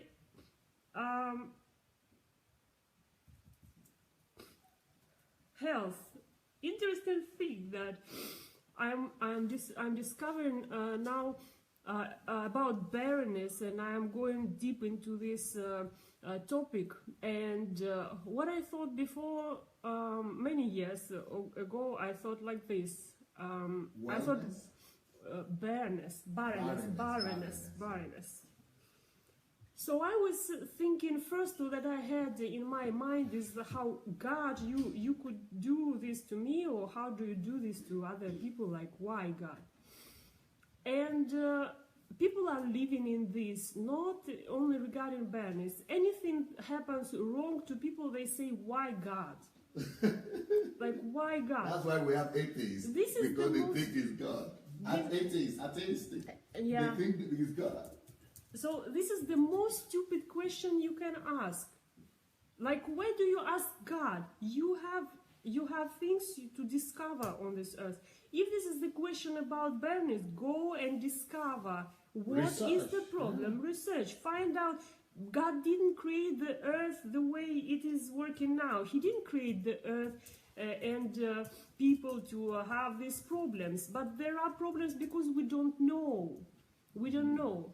You know that in the past, half of women were dying when they were giving birth or having been pregnant. Yeah. We don't have this anymore. We have maybe 10% of women struggling from this, not half of them anymore. It means that we got to some level of knowledge, and we are now on the way to finding the truth. But you know, and church has to be the one answering this question and looking for truth first.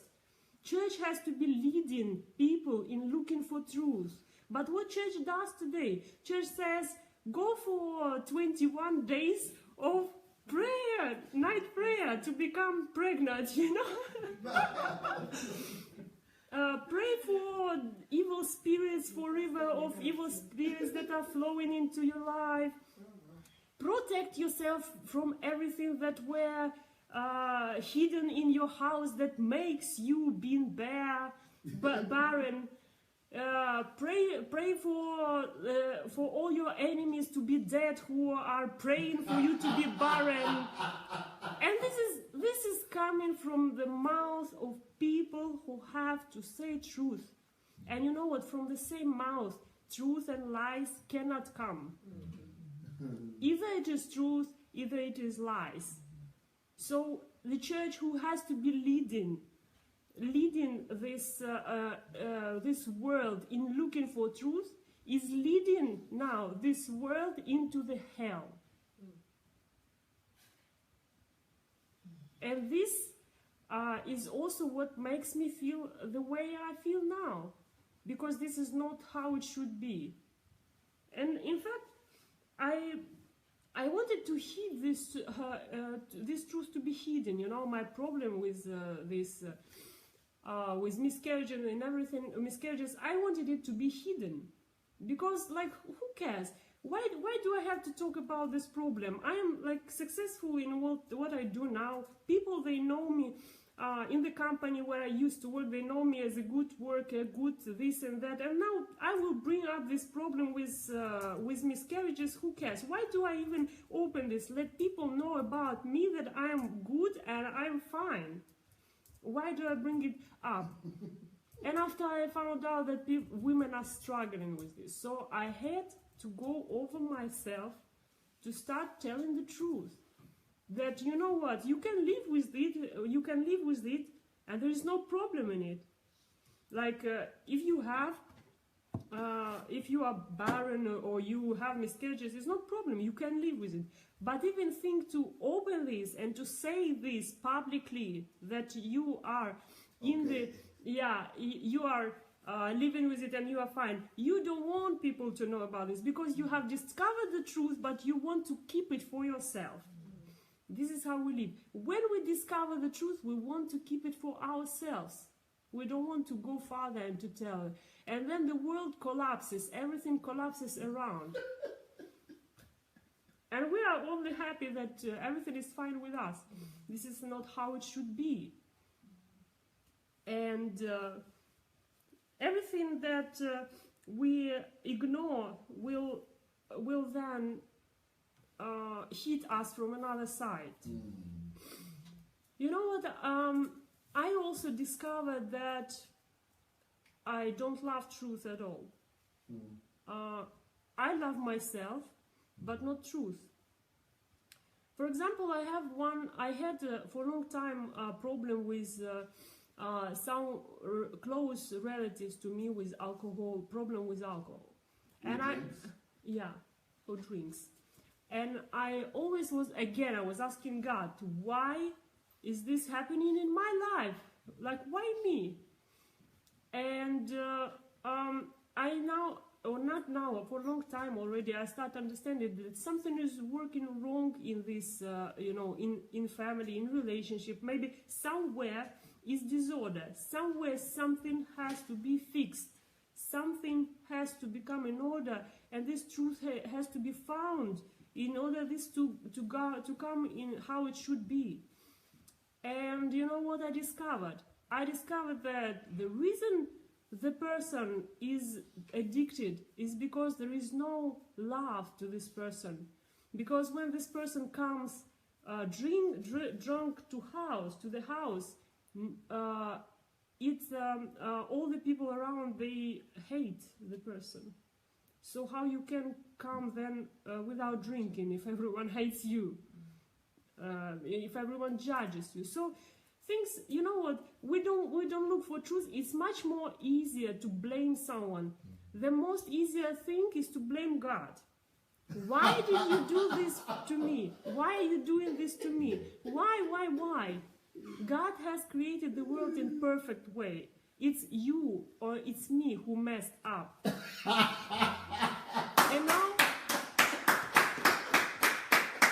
And now instead of fixing this, you and me, we say, I don't want to know about this. I just want my life to be fine. So what is the shortcut? What is the shortcut? Do I have to go for 21 days for night prayer? Okay, let me do this. Do I have to, you know, I don't know, do I have to give someone money to fix this problem? Let me do this. So we are living only for ourselves in our small world, and let the all other world collapse because I don't care. But you know, when this world will collapse, you too will collapse. And I will collapse. So the question now, what's happening in Nigeria. Exactly, this is what's happening. So the reason I am in condition now, I'm just like, I'm broken, because this is not like bad brokenness. It's like I'm broken to be built from the beginning, because now I want to start building my life on truth. And I'm really excited because I know that there is really exciting world in front of me, because I know that God created this world in perfect way, and I'm looking forward to live in this beautiful world and to build this world. I'm very excited about this.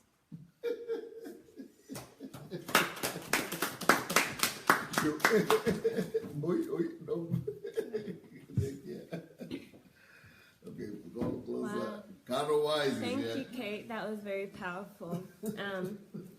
So actually, I was thinking in a different direction. I can't speak for any other country but my own, which is America. And I can say that, you know, when I go to different countries, I often wonder, like, why do things not work in order? Like, if I go to Nigeria, or I go to, you know, just any country where things aren't working as clearly as they are in America. And it just staggers me, because I guess I've just been living there for so long. And one day I came to my mom and I was like, I think the reason why things don't work so well in these other countries is because America has something called idiot proof. And it means that they make everything in big, bold letters, and they put security cameras everywhere, and they put security guards everywhere. And I was like, it's really weird though, because in most people's minds in America, you just follow the rules. But what I realized is that America doesn't put these idiot-proof things in place to keep the majority in order. They put those things in place for the idiots, for the 10% of people who are not going to follow the rules. And I realized that that is like a really powerful way to keep truth inside a nation, is to not just blind yourself to, oh, well, most people will follow this, or most people who have good hearts, and most people who are good will follow this rule, but to be honest with yourself and say that not everyone is like that. Not everyone thinks the same. Not everyone is living according to truth. So we'll put things in place to make sure that no matter what, whether your truth is relative or not, you're going to follow these rules.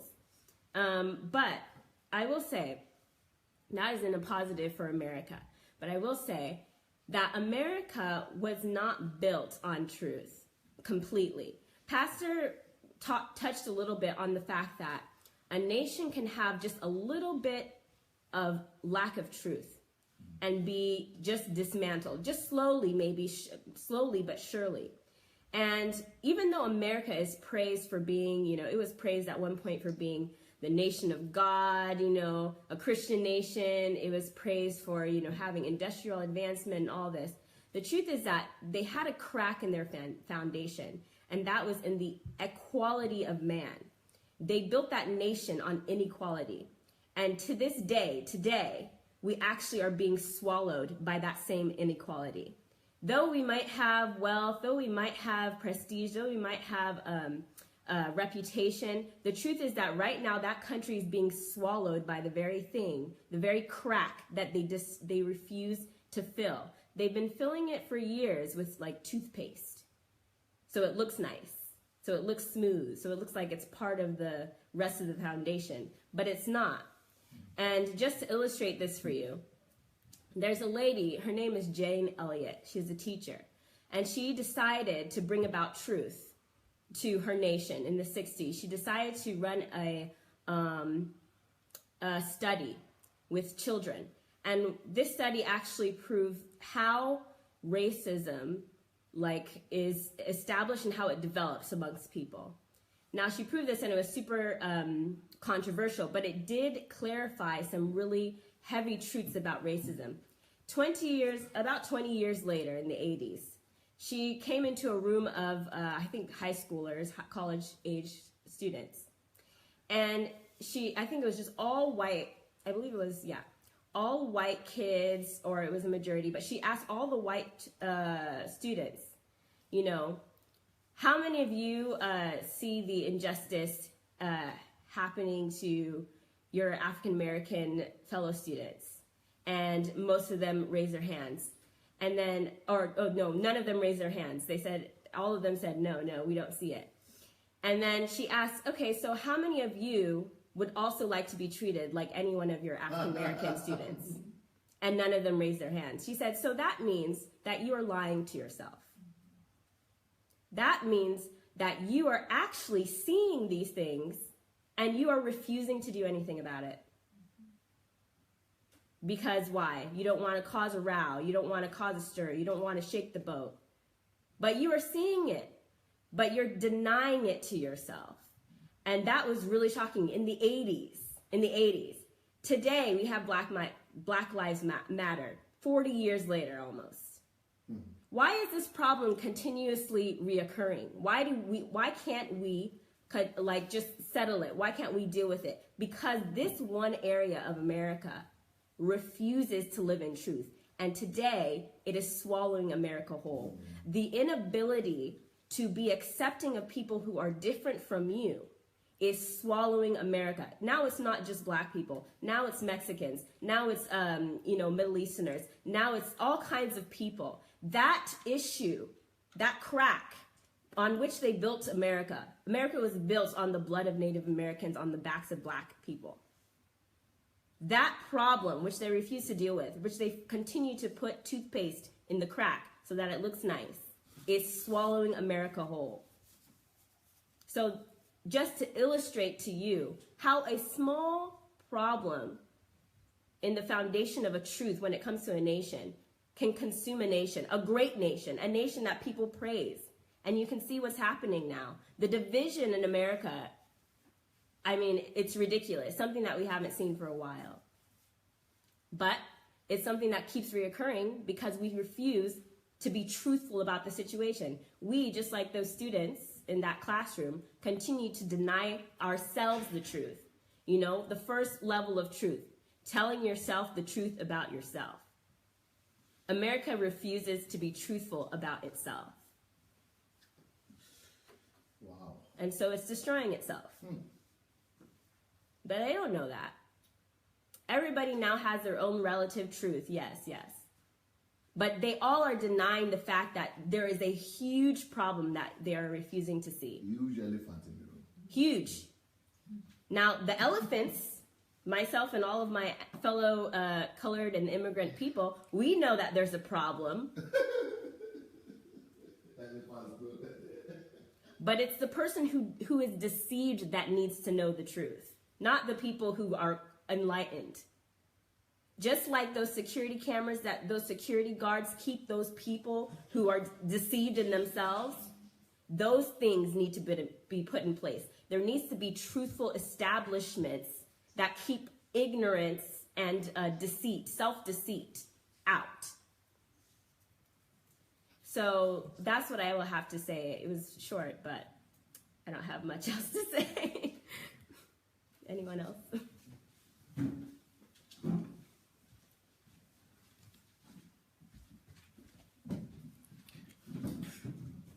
Good evening, family. Such a privilege to be here and to discuss my thoughts with us. While Pastor was speaking tonight, basically what was just going through my mind is how can we get such thing like this to the heads of everybody? Because as far as I'm concerned, this is like the root cause. This is like the foundation of everything that we need to know. I mean, this is just so profound. So many things, so many thoughts were just going through my head. You know, it's the cause of all diseases. This is the reason why nations rise. This is the reason why nations fall. This is why people prosper. This is why some are rich. This is why some are poor. These are the reasons why some people live long and why some people die. This is the reason why systems work and certain things do not work.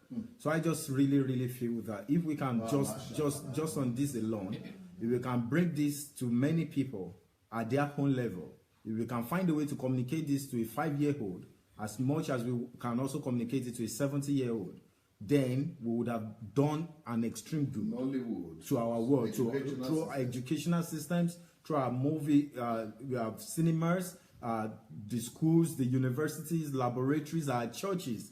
You know, I just was thinking, what have we really been doing in church? Because as far as I'm concerned, this is, you know, when we do not have elements, essence like this, then what really is the gathering, the whole gathering? What is it about really?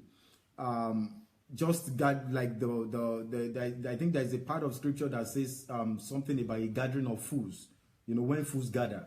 You know, that is basically what many of these congregations have become, because when we call ourselves the house of truth, and we do not, truth itself has escaped from the pulpit, then what are we talking about? So it has become, you know, and then we are developing hell. We are developing systems that is breeding hell, that is putting people into hell. And these are the reasons why nations rise, and these are the reasons why nations fall. Hell on earth. We are breeding hell on earth. People are practically living in hell right here. So I really think that we would do ourselves, like Pastor has said, what brought down the wall of Jericho, that also was extremely profound for me. What brought down the wall of Jericho, it wasn't because people were worshiping. That is what I've been taught, and that was what I always thought. But it was because the noise of the trumpet was very high. Everybody was talking about it. Everybody was shouting about it. You know, the people were raising their voice about it.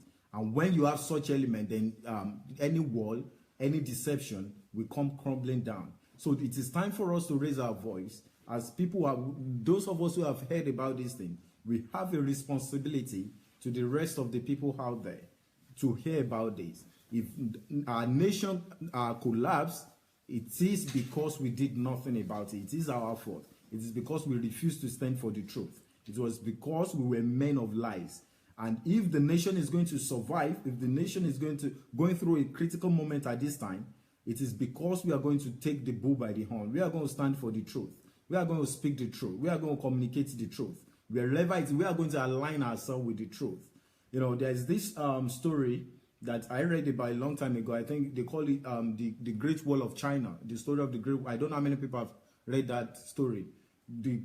One of the greatest wars in the world at that time, if not the greatest, was the Great Wall of China.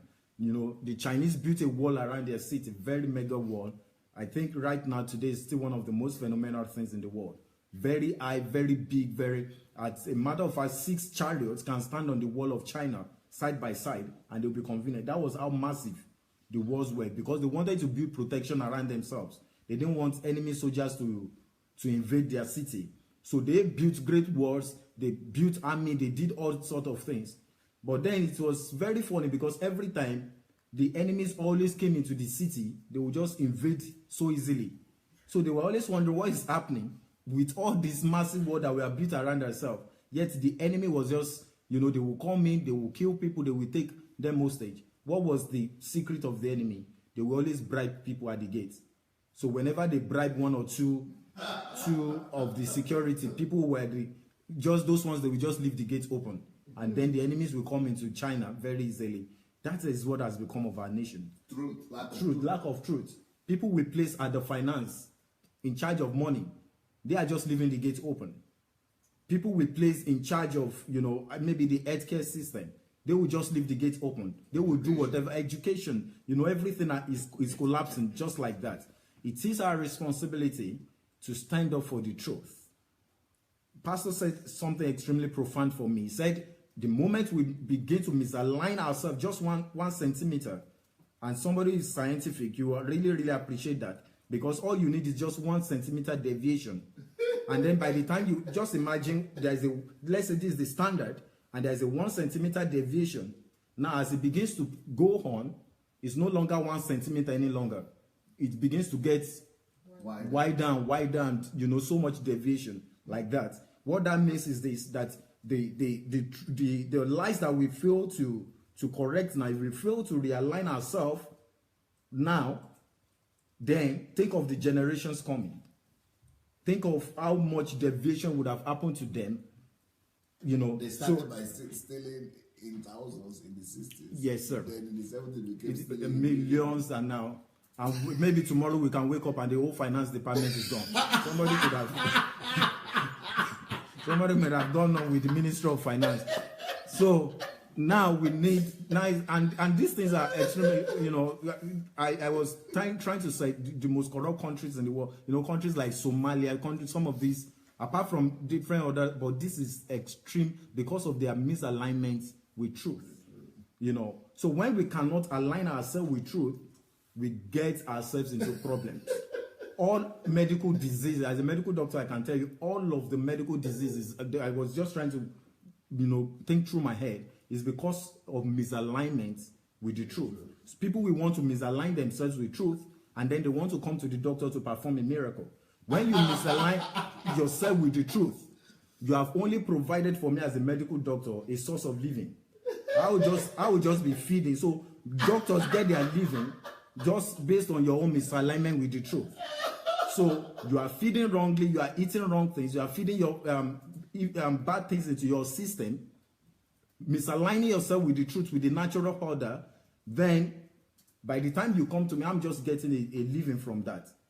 That is misalignment with the truth. So let's, as much as possible, whatever thing, either it is in our health, either it is in our finance, either it is in the society, whichever way we want to, or whichever systems, we've got everything. It is what is the natural order of God for this.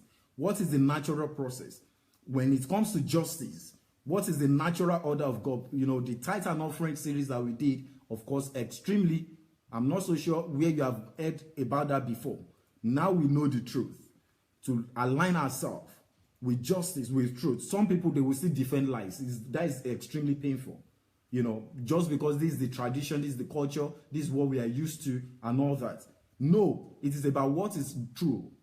None of us can kick against thorns. Nobody can kick his leg against thorns. None of us can kick truth in the face. So if it is true, it is good that we quickly align ourselves with it. It is quickly we bring ourselves to correction. It is quickly we align ourselves, we identify with justice, we identify with honesty, and we identify with truth. So this is a challenge to all of us tonight. It is a challenge. I don't know which ways we want to think about it. Either it's in our family, and when it comes to national development, that is another very, very important area right now. I'm so passionate about Nigeria.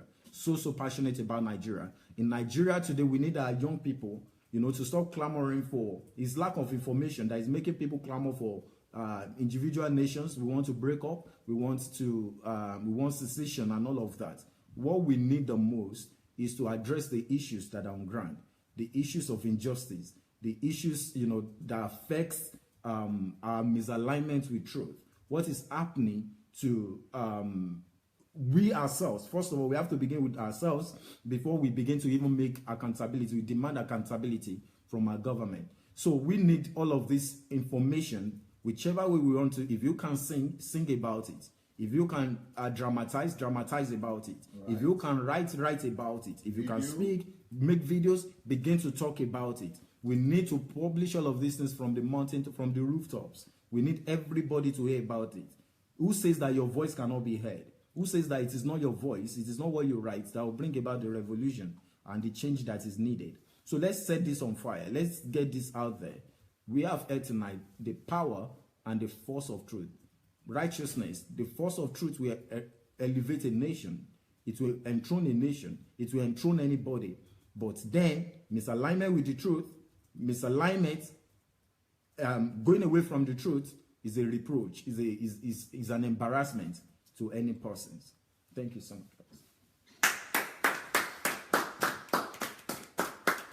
I think we should write the book. Yes. We have to write the book. I think we should call it the Truth Revolution. Revolution of the Truth. Or Revolution of Truth. Revolution of Truth. Would they understand what's Revolution of Truth? Anyway, Paul Ohaniere. Paul Ohaniere is one of the crusaders. So if you have not checked out Paul Ohaniere's videos, go ahead and look at him. Go ahead and listen to the guy. He is on fire. I don't know, Paul, did you get my letters now? Because you have not replied. I don't know if you received my reply or you didn't receive my reply. I hope you did. But thank God, thank God. I'm going to be talking about this this whole week. This whole week, I'll be talking about what is truth. But today, I thought it was important to start with, why it matters, first of all. And I think we made the point, at least, the point that I made today is why it matters on the larger scale, on the national scale. But tomorrow I'll be talking about why truth matters. Let me see what I should talk about tomorrow in a more private, more individual kind of level, so that you will see that truth matters not just when it comes to the nation or developing of nation or building of a country. But truth matters actually even in what we will call, our private, mundane, life, ordinary life. Yeah, I'll be talking more about the truth tomorrow. So today, I think we call it Why Truth Matters, yeah? That's the topic of today, right? Yes. Why truth matters. What is truth? Why truth matters. Tomorrow, I'll be talking more about today is why it matters. Then tomorrow I will say what is truth, the importance of truth. I will talk about the importance of truth tomorrow. Hello, sir. Paul Ajogbe said, I want to come to Ukraine month end. Why not? Why not? Write to me. My email is pastor@godembassy.org. pastor@godembassy.org. But also, you need to write to my guest department, because they are the ones to facilitate your visit. And the guest department is called guest, G-U-E-S-T, guest@godembassy.org. guest@godembassy.org. Yeah. So if you write there and duplicate it to my email, which is pastor, I'll be able to, you can come at any time. Everybody is at home here. Okay, so thank you, everybody. We've taken long today, but, I will be talking like the whole week on this thing. So I hope you are blessed, and I hope your eyes were open more to the subject of truth. But don't forget what we have started with from last week, the levels of truth. But now, this particular truth we are talking about, of course, the one I spoke about today is more of the, we're talking like the fifth level. But, but it has to start with individual. If we don't start from the beginning, the levels of truth, the very first level, we cannot get to this place where we are. So thank you so much, everybody. We'll see you soon. Blessings. Bye.